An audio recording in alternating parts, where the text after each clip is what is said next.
ఈరోజు మళ్ళీ అదే గేటు దగ్గర నిల్చున్నా, చేతుల్లో పాత చిరునామా, కళ్ళలో పాత జ్ఞాపకాలు. 10వ తరగతి గది ఇంకా మనల్ని గుర్తుపట్టినట్టు, ఆ బెంచీలు ఆ గోడలు మన పేరు పలికినట్టు.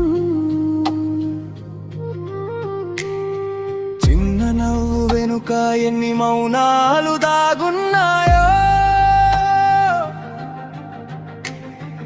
ఏళ్ల దూరం తాకి కూడా మనం ఒకటే అనిపించిందో. గడియారం ఆగలేదు, మన హృదయం మాత్రమే ఆగింది. ఒక్క క్షణం చూసుకుంటే కాలమే వెనక్కి వెళ్ళింది. దూరంగా ఉన్న మన బాల్యం ఇక్కడే ఉంది, ఈ పాత పాఠశాల గాలిలో మన శ్వాస ఇంకా ఉంది.